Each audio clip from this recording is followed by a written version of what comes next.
This is Colin O'Keefe for LXBN, and today I am joined by Travis Crabtree, an attorney at Looper, Reed & McGraw, and an author on eMedia Law Insider. Today we're discussing a complaint filed by ShopCity.com with the Federal Trade Commission regarding Google and its search results. First off, Travis, can you simply walk us through what ShopCity is alleging and Google is doing and why that would be illegal? Sure. It's an antitrust complaint, so I don't want to bore people too much with all the minutia dealing with antitrust law. But essentially, what happened here is ShopCity has over 8,000 domain names. Some of them like paloalto.com, for example, and they get listings to sell products and services from local businesses and try to boost their rankings and give them access to customers looking for them online, which is almost always done through Google and other search engines.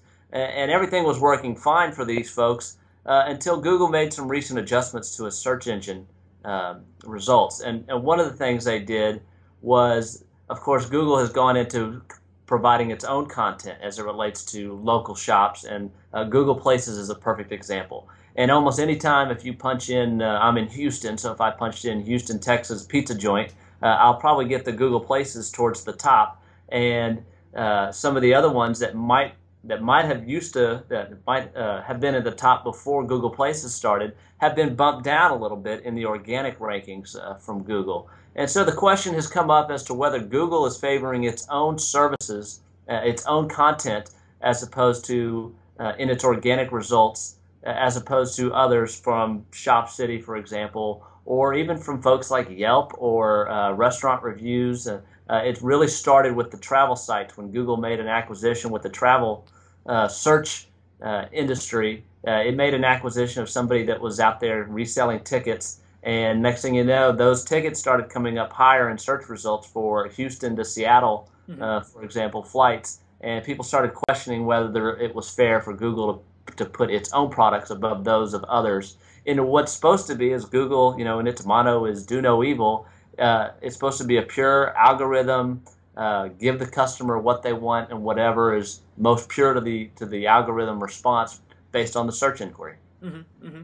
And then second, this isn't the first time Google has been accused of acts like this. ShopCity is not the first person to come forward and wonder what's going on. What's their history with this? Well, actually, they're in probably more heat, or their more serious concern is Europe. They've under an antitrust complaint from European authorities, as well as the federal government, according to the reports that came along with this ShopCity story. They haven't formally opened an official investigation as to Google, but they have sent subpoenas to some of these complainants to ask for documents. The Congress in September had hearings where the outgoing CEO was called to Congress and had to testify for a few hours.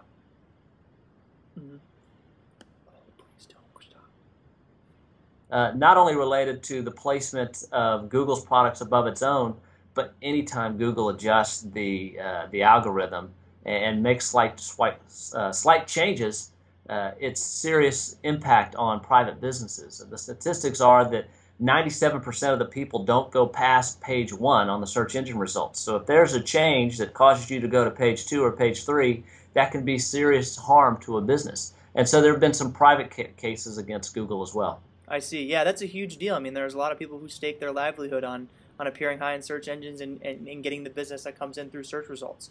And then ShopCity, surrounding this story, going back to them, they've faced some criticism for, not putting in the work necessary to achieve high search results and whatnot, and that they'd rather win in court than put in the hard work.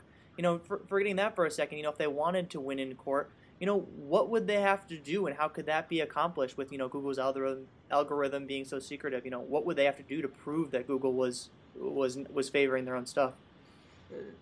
ShopCity would run into the same problem that the other private litigants have faced going against Google. In antitrust law, you have to show harm to competition overall. Really, it's competition, anti-competitive behavior that harms the consumer, the general public, and not you individually. And so ShopCity is going to have a hard time showing that moving its rankings down for whatever reason actually caused harm to the consumers as a whole, as opposed to just them individually.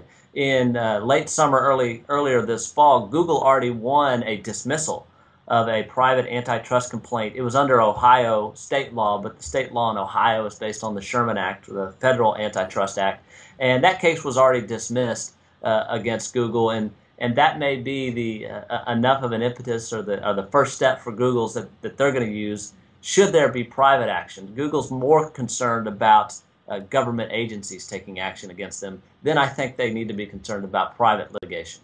I see. But in a majority of cases like this, you don't see these going very far, do you? How do you see cases like this going? Well, when Microsoft may not have seen it going very far in the 90s or late 90s, but and so I'm sure Google is seriously concerned about this. What's likely going to happen is there's going to be, once the FTC opens a formal investigation, I wouldn't be surprised that after the lawyers get rich and the government spends a lot of money on this, that there is some type of compromise, that Google opens up a procedure for people who feel aggrieved by what they think is anti-competitive behavior, or that the algorithm has mistreated them, or Google's mistreating them. They open up some type of procedure that gives them a little bit of due process. There might have to be a divesting of something like Google Places, and have that go into a separate entity that is outside of Google's control, that sells local advertising. That might be the result of something like this. So it is a big concern for Google, and I would be surprised if there are absolutely zero changes as a result of all of this. I see. Well, once again, this is Travis Crabtree of Looper, Reed & McGraw and the eMedia Law Insider. For more on this case and more on this story, be sure to check out eMedialawInsider.com and LXBN.lexblog.com. Thanks, Travis. Thank you, Colin.